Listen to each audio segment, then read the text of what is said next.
സംഭവം ഞാനിവിടെ വന്നിട്ട് 4 മാസമായില്ലെങ്കിലും ഇവിടുത്തെ എല്ലാവരും എനിക്ക് ഇപ്പം ഭയങ്കര ഫാമിലി പോലെ കേട്ടോ. നല്ല എല്ലാവരുമായിട്ടും ഭയങ്കര കണക്ഷനായിരുന്നു. അങ്ങനെ നമ്മളെന്നാൽ പിന്നെ ഒരു ടൂറ് പോകാമെന്ന് പ്ലാൻ ചെയ്തു. നമ്മൾ ഡാൻസ് പ്രാക്ടീസ് ചെയ്യുന്ന സമയത്തേ ഉള്ള പ്ലാനിങ് ആയിരുന്നു കേട്ടോ ടൂറ് പോകാമെന്ന്. അപ്പോൾ ഇപ്പം നമ്മൾ കോഴിക്കോട്ടേക്കാണ് പോകുന്നത്. വണ്ടിയെല്ലാം സെറ്റാക്കി നമ്മൾ വണ്ടിയിലൊക്കെ കയറിയിരുന്നു. ഞാനും ഉണ്ണിയും പണ്ട് +2 പഠിക്കുന്ന സമയത്ത് ഒരുമിച്ച് ടൂറിന് പോയതായിരുന്നു.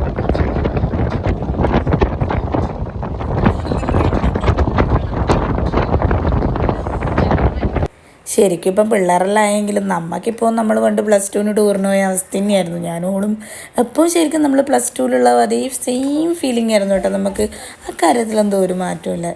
നിങ്ങളാരെങ്കിലും ഇതേപോലെ നിങ്ങളെ പണ്ടത്തെ ഫ്രണ്ടിൻ്റെ കൂടെ പണ്ട് പോയ പോലെ തന്നെ പോയില്ലെങ്കിൽ കമൻറ്റ് ചെയ്യാൻ മറക്കല്ലേ.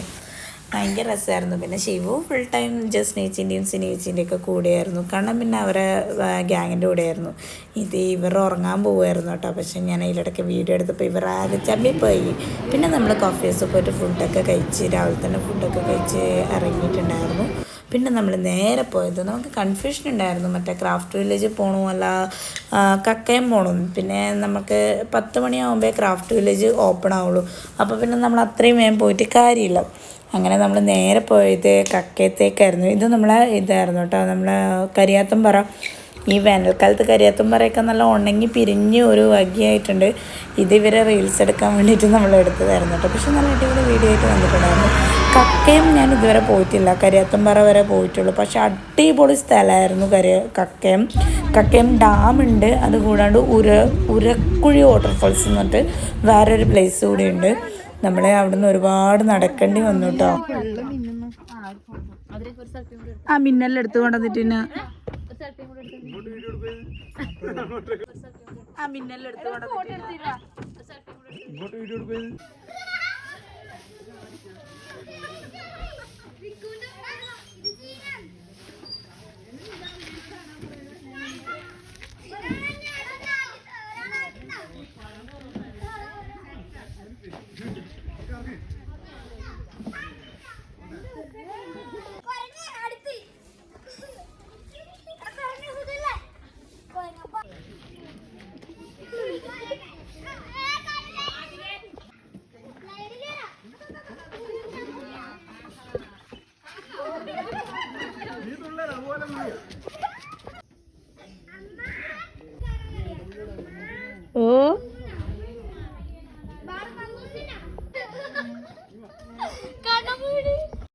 അങ്ങനെ നമ്മൾ കുന്നും മലയെല്ലാം താണ്ടി കക്കയം ഡാമിലെത്തി കേട്ടോ. കക്കയം ഡാമിലെത്തിയപ്പോഴത്തേനും അവിടെ നമുക്ക് ബോട്ടിങ് ചെയ്യാൻ വേണ്ടി പറ്റും. പക്ഷെ ഒരാൾക്ക് 500 രൂപയായിട്ടാന്ന് തോന്നുന്നു. 5 ആളുണ്ടെങ്കിൽ നമുക്ക് 1000 രൂപക്ക് പോയിട്ട് വരാമെന്ന് അങ്ങനെ എന്തോ ആയിരുന്നു പറഞ്ഞത്. പക്ഷെ നമ്മളാരും പോയിട്ടുണ്ടായിരുന്നില്ല. നമ്മൾ വിളിച്ച് നടക്കാൻ തുടങ്ങി. ആദ്യമൊക്കെ എനിക്ക് മടിയായിരുന്നു. ഞാൻ പറഞ്ഞു വരുന്നില്ല, അപ്പോൾ നിങ്ങൾ പോയിട്ട് വാന്നൊക്കെ പറഞ്ഞ് ഞാൻ സ്റ്റക്കായി. പക്ഷേ ശരിക്കും ഭയങ്കര നഷ്ടമായിട്ടോ അങ്ങോട്ടേക്ക് എത്തിയിട്ടില്ലെങ്കിൽ. പിന്നെ ഉണ്ണിയും ഞാനും കൂടി ഇങ്ങനെ നടന്നു. നമ്മളിങ്ങനെ നടക്കുന്നു. നമുക്ക് നമ്മളെ കൂട്ടി അയ്യാ എനിക്കറിയില്ല എന്തിനാ ഇത്രയും ദൂരം നടക്കുന്നു എനക്കറിയില്ല. പക്ഷെ സംഭവം നല്ല അടിപൊളിയാണ്. കണ്ട അല്ല ഉണ്ണി, കാണാൻ സംഭവം അടിപൊളിയല്ലേ. തണുപ്പുണ്ട്, നല്ല തണുപ്പുണ്ട്. ലൈനിലും കൂട്ടിയൊന്ന് സുഖം പൊളിക്കും. ഭർത്താക്കന്മാരൊന്നും കൂട്ടിയാലും നല്ലത്. നടന്നിട്ട് ഭ്രാന്തായി പോവും. പക്ഷെ തണുപ്പില്ലാണ്ട് വലിയ കുഴപ്പമില്ല. അയ്യോ വെയില് എന്നാലും കുഴപ്പമില്ല അല്ലേ. അടിപൊളിയാട്ടോ, മുന്നിലെല്ലാം അടിപൊളിയാ. നല്ല അലമ്പ.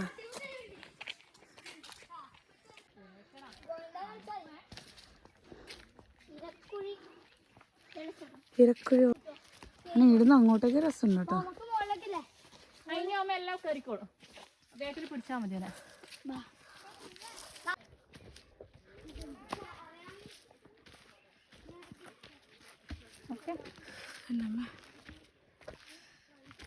കുറവാണ് വെള്ളം. ഈ ഭ്രാന്തന്മാർ മതി.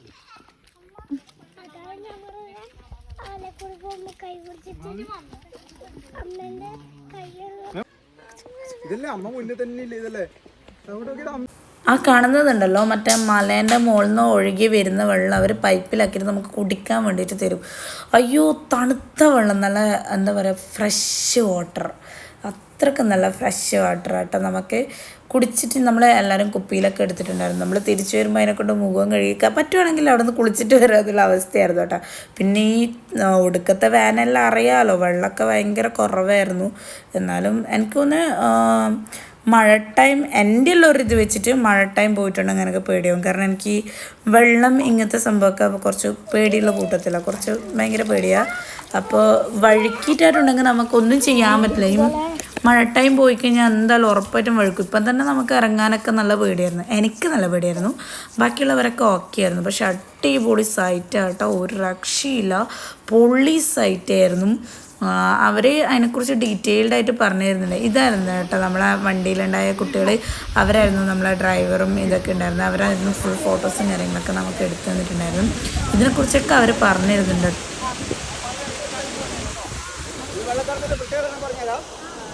ഇതാണ് കക്കയം ഉരക്കുഴി വെള്ളച്ചാട്ടം. ഉരക്കുഴി എന്ന് പേര് വരാൻ കാരണം നൂറ്റാണ്ടുകൾക്ക് മുമ്പ് വെള്ളം വന്ന് ചാടി പാറയ്ക്ക് ഉരുള് പോലെ പൊത്ത ആൾക്കാരുണ്ടാക്കിയതല്ല, വെള്ളം ചാടി ഉണ്ടായ പൊത്തുകളാണ്. അതുകൊണ്ടാണ് ഉരക്കുഴി വെള്ളത്തിന് പേര് വരാൻ കാരണം. ഏകദേശം 600 അടി താഴ്ചയിലേക്ക് വെള്ളം പോന്നു. കോഴിക്കോട് ബീച്ചിൽ നിന്ന് 2500 അടി ഉയരത്തിൽ നമ്മൾ നിൽക്കുന്നു. ഈ വെള്ളം താഴോട്ടേക്ക് പതിച്ചു കഴിഞ്ഞാൽ പാറയുടെ മുകളിൽ അല്ലാതെയും വെള്ളം ഒഴുകുന്നത്. ഇപ്പം നമ്മൾ പറഞ്ഞ ഉരുള് പോലെ പാട പൊട്ടിക്കൂടിയെല്ലാം പോയിട്ട് ഏകദേശം ഉദാഹരണം മാത്രമാണ്.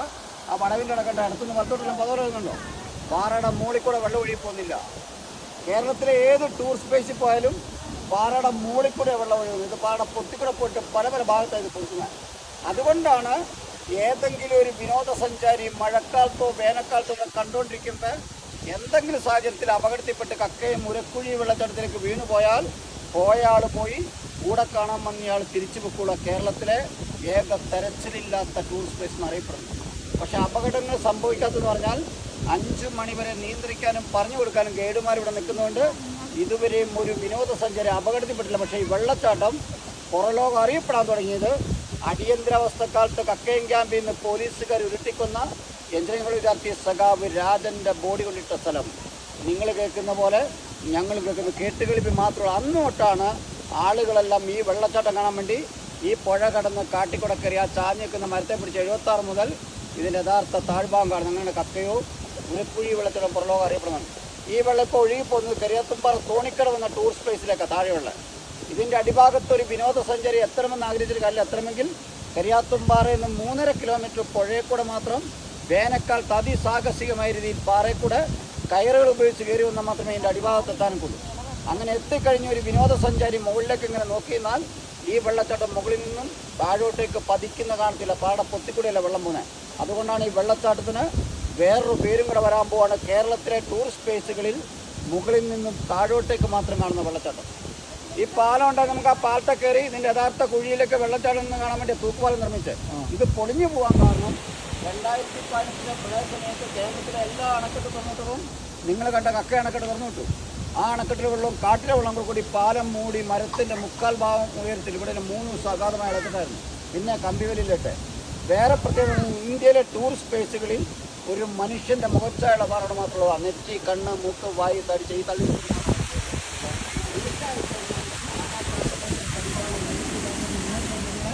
5 മണി വരെ മാത്രം നിർത്തുള്ളൂ. 18 കിലോമീറ്റർ അടിവാരം, 31 ലക്കടി, 33 പടിഞ്ഞാത്ര ബാണാസുര സാഗർ. പടിഞ്ഞാത്ര ബാണാസുര സാഗറിന് വെള്ളം തുറന്നിട്ട് കക്ക അണക്കെട്ട് വരും. കക്ക അണക്കെട്ട് തുറന്നിട്ടാൽ പെരുവണ്ണാമുഴി അണക്കെട്ടിലേക്ക് ഇതിലേ പോകും. ഇതിപ്പോൾ കാട്ടിലെ ഉറവുള്ള കേട്ടോ. പിന്നെ അപ്പുകുട്ടം പള്ളിക്കുന്നിൻ്റെ ലേഖനത്തിൽ രാജൻ്റെ ബോഡി പഞ്ചസാരയിട്ട് കത്തിച്ച പാറ കാണിക്കുന്ന ഫോട്ടോ ഇതാണ്. ഇതെല്ലാം കേട്ടുകളിൽ മാത്രമേ അന്ന് അങ്ങനെയാണ് ഈ വെള്ളച്ചാട്ടവും കക്കയും അറിയപ്പെടുന്നത് കേട്ടോ. ഓക്കെ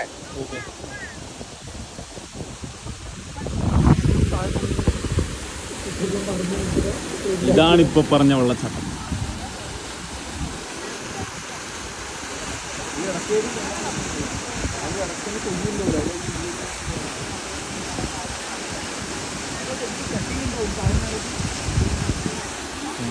അങ്ങനെ താഴ്ന്നെടുത്ത് വന്നാലും ഒരു ദിവസം നേരത്തെ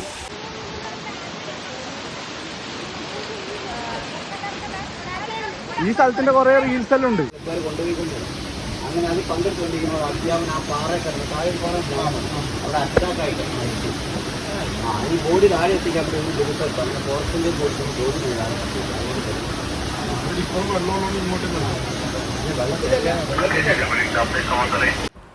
അതിൻ്റെ കുറച്ചപ്പുറം നമുക്ക് പിള്ളേരെല്ലാം കൂട്ടിപ്പോയിട്ട് സേഫായിട്ട് കുളിക്കാനും കളിക്കാനും എല്ലാം പറ്റുന്ന സ്ഥലമുണ്ട് കേട്ടോ. അത് വലിയ ആഴവും കാര്യങ്ങളൊന്നുമില്ല. ഇവിടുന്ന് കുറച്ച് ചെറിയ ദൂരമേ ഉള്ളൂ. ഇവരവിടെ എത്തിയപ്പോൾ തന്നെ കളി തുടങ്ങി കേട്ടോ. എന്താ പറയുക, വിക്കൊക്കെ ഫുള്ള് ഡ്രസ്സ് ഊരി അതിൽ നിന്ന് നീന്തലായിരുന്നു. പിന്നെ നമുക്കപ്പം പോയാലും ഫോട്ടോ എടുക്കലും കാര്യങ്ങളൊക്കെ ആണല്ലോ വലുത്. അങ്ങനെ നമ്മൾ അവിടെ നിന്ന് കുറേ ഫോട്ടോസും കാര്യങ്ങളൊക്കെ എടുത്ത് പിന്നെ നമുക്ക് പുള്ളക്കളി മാറാത്തതുകൊണ്ട് എല്ലാവരും നല്ല പുള്ളക്കളിയിലായിരുന്നു. പിന്നെ ജസ്റ്റിൻ്റെ ടീമൊക്കെ റീൽസ് എടുക്കുന്ന തിരക്കിലായിരുന്നു. അവർ കുറേ റീൽസും കാര്യങ്ങളൊക്കെ എടുത്തിട്ടുണ്ടായിരുന്നു. അവരെ റീൽസായിട്ട് കാണുന്നത് അവർ ഇതുവരെയായിട്ടും അത് എഡിറ്റ് ചെയ്തില്ലെന്ന് തോന്നുന്നു. പിന്നെ നമ്മൾ നേരെ പോയത് വീണ്ടും കക്കയം ഇവിടെ പോയി. എന്നിട്ട് തിരിച്ചിട്ട് നമ്മൾ അവിടെ താഴെ ഇറങ്ങിയപ്പോൾ കേട്ടോ ഫുഡ് കിട്ടിയത്. ഫുഡ് കഴിച്ചു. പിന്നെ അവിടെ നിന്ന് നേരെ നമ്മൾ പോയത് മറ്റേ എന്താ പറയുക, ഹൈലൈറ്റ് മോളില്ലേ, ഹൈലൈറ്റ് മോളിലേക്കാണ് പോയത്. അതന്നെ വൈകുന്നേരം ഒരു 4 മണി 5 മണിയൊക്കെ ആയി നമ്മളെത്തുമ്പം. അപ്പം നമ്മൾ നേരെ അവിടെ ഹൈലൈറ്റ് മോളിൽ പോയിട്ടുണ്ടായിരുന്നു.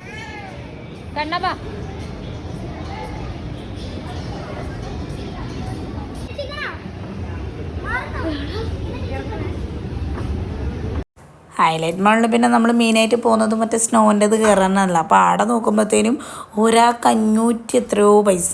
നമ്മളിങ്ങനെ അയ്യോ പൈസ പോകുമല്ലോ എന്ന് വിചാരിച്ച് നിൽക്കുമായിരുന്നു. അവർ പറഞ്ഞു നിങ്ങളെല്ലാവരും കയറുന്നതാണെങ്കിൽ നമ്മൾ ഡിസ്കൗണ്ട് തരാമെന്നൊക്കെ പറഞ്ഞിട്ട് നമുക്ക് വലിയ ആൾക്കാർക്ക് 470, ചെറിയ കുട്ടികൾക്ക് എത്ര 410 അങ്ങനെയൊക്കെ ആയിട്ടുള്ളൂ.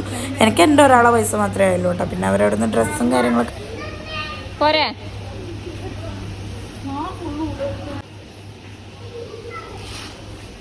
ഓളെ മുമ്പിൽ പോയി നിക്കല്ല. ഓ ആണ്, എനിക്കൊരു സൂക്കേടുണ്ട്, ഞെങ്ങിട്ടുണ്ടാവില്ല.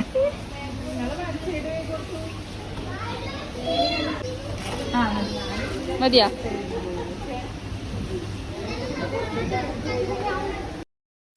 പക്ഷെ ഇതിൽ ശരിക്കും ഉണ്ടല്ലോ പൈസ നഷ്ടമൊന്നുമില്ല കേട്ടോ. അടിപൊളി സംഭവമായിരുന്നു. സത്യം പറഞ്ഞാൽ നമ്മൾ ഭയങ്കരമായിട്ട് എൻജോയ് ചെയ്തു. ഇപ്പം നമ്മളെ സംബന്ധിച്ചിപ്പം എനിക്ക് പിള്ളേരൊന്നും കൂട്ടിയിട്ട് മറ്റേ എന്താണ് മണാലി ആടിയിട്ടൊന്നും ട്രിപ്പ് പോകാൻ പറ്റില്ല. രണ്ടാളെയും കൂട്ടിയിട്ട് പോക്കൊക്കെ ഭയങ്കര റിസ്ക്കാണ്. പക്ഷെ ഇപ്പം നോക്ക്, എന്താ പറയുക, ഭയങ്കര എൻജോയ്മെൻ്റ് ആയിരുന്നു. അതിൽ എനിക്ക് ഏറ്റവും കോമഡി തോന്നിയത് കണ്ണിന് മൂത്രമൊഴിക്കാൻ മുട്ടിയിട്ട് ഇവൻ ഇങ്ങനെ അവിടെ ഇവിടെ നിൽക്കുന്നുണ്ടായിരുന്നു. ഇവനോട് ചോദിച്ചിട്ട് ഇവൻ കളിക്കുന്നു ഒന്നുമില്ല. ഭയ്യ എന്നോട് പറഞ്ഞ മൂത്രമൊഴിക്കാൻ മുട്ടുന്നത്. അങ്ങനെ നമ്മൾ പകുതിക്കുന്ന ഞാനും കണ്ണനും മാത്രം പുറത്തിറങ്ങേണ്ടി വന്നു. പക്ഷേ ഇവ കുറേ നേരം കളിച്ചിട്ടാ. ഞാനും കണ്ണനും കൂടിയിട്ട് പിന്നെ കുറച്ച് സമയം കഴിഞ്ഞപ്പോഴത്തേനും പുറത്തിറങ്ങി. ഇവർ ഭയങ്കര ഡാൻസും പരിപാടിയൊക്കെ ആയിരുന്നു. ശ്രീഷ്മിച്ച് വീണെങ്കിൽ ആ വീണെടുക്കുന്നൊക്കെ എണീറ്റിരുന്ന് കളിയായിരുന്നു. ഭയങ്കര രസമായിരുന്നു. അങ്ങനെ ആളുടെ ഇതുണ്ടെന്നൊന്നും നമ്മൾ നോക്കലും പരിപാടിയൊന്നും ഇല്ലല്ലോ. അപ്പോൾ പിന്നെ നമുക്ക് അങ്ങനത്തെ പ്രശ്നമേ ഉണ്ടായിരുന്നില്ല. നമ്മളെ മാക്സിമം എൻജോയ് ചെയ്തിട്ടുണ്ടായിരുന്നു. അടിപൊളിയായിരുന്നു. കുറേ റൈഡും കാര്യങ്ങളൊക്കെ അതിൻ്റെ ഉള്ളിൽ തന്നെ ഉണ്ട് കേട്ടോ, ചെറിയ റൈഡും കാര്യങ്ങളൊക്കെ. അപ്പോൾ നമുക്ക് മാക്സിമം എൻജോയ് ചെയ്യാൻ വേണ്ടിയിട്ട് പറ്റിയിട്ടാണ്. ഭയങ്കര രസമായിരുന്നു സത്യം. നമുക്ക് അതിൻ്റെ ഉള്ളിൽ നിന്ന് വരാനേ തോന്നിയിട്ടാണ്. ഞാൻ ഈ കണ്ണൻ മൂത്രമൊഴിക്കാൻ മുട്ടിയ വകയിൽ മാത്രമായിരുന്നു ശരിക്കും പുറത്തിറങ്ങിയത്. പിള്ളേർക്കായാലും ഭയങ്കര ഇതുണ്ടാവും. ഈ ലക്കി ഉണ്ടല്ലോ വെറുതെ ഇങ്ങനെ വെച്ച് പടക്കി കൊടുക്കും. അതാ ഈ ഇടക്കിടയ്ക്ക് ഇവൻ്റെ സൗണ്ട് ഇങ്ങനെ കേൾക്കുന്ന കേട്ടോ. പിന്നെ ഞാനും ഉണ്ണിയും കൂടിയിട്ട് മറ്റേ ഉണ്ണി എന്നോട് പറഞ്ഞ് ഇതിൽ ഞാൻ വലിക്കാമെന്നെല്ലാം പറഞ്ഞിട്ട് അങ്ങനെ വലിച്ചു കൊണ്ടുപോക്കായിരുന്നു. സത്യം പറഞ്ഞാൽ നമ്മളിപ്പോൾ ആ +2 അത്രേ. ശരിക്കും 2 പിള്ളേരെല്ലാം ആയി എന്നല്ലാണ്ട് നമുക്ക് ആ മനസ്സിപ്പോഴും മാറിയിട്ടില്ല. അതാണ് ഗൈസ് സത്യം. പിന്നെ എന്താ പറയുക, മഞ്ഞൊന്നും കയറിയാണെന്ന് നമുക്ക് കഴിയില്ലല്ലോ. പക്ഷെ ഇത് ശരിക്കും ഐസും കെട്ടിയാന്ന് കേട്ടോ. ഞാൻ ആദ്യം എന്താ വിചാരിച്ചെന്നറിയോ, ഇതെന്തോ വല്ല ഉപ്പ അങ്ങനെ എന്തോ ആയിരുന്നു. പക്ഷെ ശരിക്കും അത് ഐസും കെട്ടിയാ. ഞാൻ ആ ഗ്ലൗസ് ഊരിയിട്ട് ആ ഐസും കെട്ട എടുത്തിട്ടുണ്ടായിരുന്നു. ഫുൾ ഐസും കെട്ടി തന്നെ സംഭവം. പക്ഷെ എൻ്റെ ആദ്യത്തെ വിചാരം അത് വെറും ഉപ്പ് ഇതിലായിരുന്നു. പിള്ളേർക്ക് ഇറങ്ങായിരുന്നു. പിന്നെ നമ്മൾ നേരെ പോയത് കോഴിക്കോട് ബീച്ചിലേക്കായിരുന്നു. ബീച്ചിലെത്തുമ്പോൾ കുറച്ച് ലൈറ്റൊക്കെ ഉണ്ടായിരുന്നു. പിന്നെ നമ്മളവിടെ എത്തിയപ്പോഴത്തേനും ഇരുടാഴം തുടങ്ങിയിട്ടുണ്ടായിരുന്നു. പിന്നെ ബീച്ചിലെത്തിയിട്ട് പിന്നെ ഫുഡ് കഴിച്ചിട്ടില്ലെങ്കിൽ മോശമാണല്ലോ. അപ്പം നമ്മൾ നേരെ തട്ടുകടയിലേക്കും ഇവിടത്തേക്കൊക്കെ പോയി. പിന്നെ ജസ്നീച്ച് അവരൊക്കെ അപ്പുറം എന്താണ് കോഫി ഹൗസിലായിട്ടും പോയിട്ട് കഴിച്ചെന്ന് പറഞ്ഞു. അവർക്ക് ഇവിടുത്തെ സ്ട്രീറ്റ് ഫുഡ് പിടിക്കുന്നില്ല എന്ന് പറഞ്ഞിട്ട് അവർ നേരെ അപ്പുറം കോഫി ഹൗസിൽ പോയിട്ട് കഴിക്കോട്ടെ. നമുക്ക് ഇന്ന അങ്ങനത്തെ ഇതൊന്നും ഇല്ലാത്തതുകൊണ്ട് നമ്മൾ സ്ട്രീറ്റിലെ സാധനങ്ങളൊക്കെ തന്നെയായിരുന്നു കഴിച്ചിട്ടുണ്ടായിരുന്നത്. അവിടെ കാടമുട്ട ഉണ്ടായിരുന്നു. കാടമുട്ട ഇങ്ങനെ ഇതാക്കി വെച്ചിട്ടുണ്ടായിരുന്നു. അത് നമ്മൾ എത്ര കഴിച്ചതെന്നറിയോ? ആദ്യം ഞാനും ഉണ്ണിയും കൂടിയിട്ട് 2 പ്ലേറ്റ് ഓർഡർ ചെയ്തു. പിന്നെ ഓർഡർ ആയിരുന്നു. എനിക്ക് തോന്നുന്നത് എല്ലാം കൂടി ഒരു 3 ടൈമായിട്ട് 2 പ്ലേറ്റ് വെച്ചിട്ട് ഓർഡർ ചെയ്തിട്ടുണ്ടായിരുന്നു. ലാസ്റ്റ് ഞാൻ പോകാൻ നേരത്ത് ആദ്യം ഓർഡർ ചെയ്തു. പിന്നെ മറ്റേ കല്ലുമ്മക്കായല്ല കൂന്തൽ നിറച്ചതുണ്ടായിരുന്നു. അത് അത്ര വലിയ കോണൊന്നുമില്ല കേട്ടോ, വെറുതെ പേരിന് ഭയങ്കര പൈസ ഉണ്ടായിരുന്നു കേട്ടോ. നല്ല എന്തോ 200 140 അങ്ങനെയായിട്ടായിരുന്നു. 200 ഒന്നിനൊന്നും 200 നമ്മളിപ്പോൾ 2 എടുക്കുന്നതാണെങ്കിൽ എത്രയായിരുന്നു 140 അങ്ങനെയായിട്ടാണ് പറഞ്ഞു. ഉണ്ടാ പിന്നെ നമ്മളതിൻ്റെ മുന്നേ വെറും ഫുഡ് അടി തന്നെയായിരുന്നു. പിന്നെ അതൊക്കെ കഴിഞ്ഞപ്പോഴത്തേനും നല്ല ടയേർഡായി. പിന്നെ തിരിച്ചു പോകാനായി കേട്ടോ. അങ്ങനെ എന്താ പറയുക, നല്ലൊരു ഓർമ്മ തന്ന അടിപൊളി ഒരു ട്രിപ്പായിരുന്നു. എല്ലാ ട്രിപ്പും നല്ല ട്രിപ്പായിരിക്കും.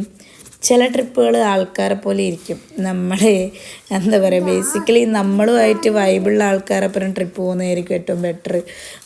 അല്ലാത്ത രീതിക്ക് പോകുന്നതാണെങ്കിൽ നമുക്ക് ഒരു മൂഡും ഉണ്ടാവില്ല. പോയി ഇങ്ങ് വന്ന് ഇപ്പം കുറച്ച് മുന്നേ വരെ ഞാൻ പോയ ട്രിപ്പുകളെല്ലാം വരുന്നത്. പക്ഷേ ഇത് ഞാൻ ഭയങ്കരമായിട്ട് എൻജോയ് ചെയ്തു.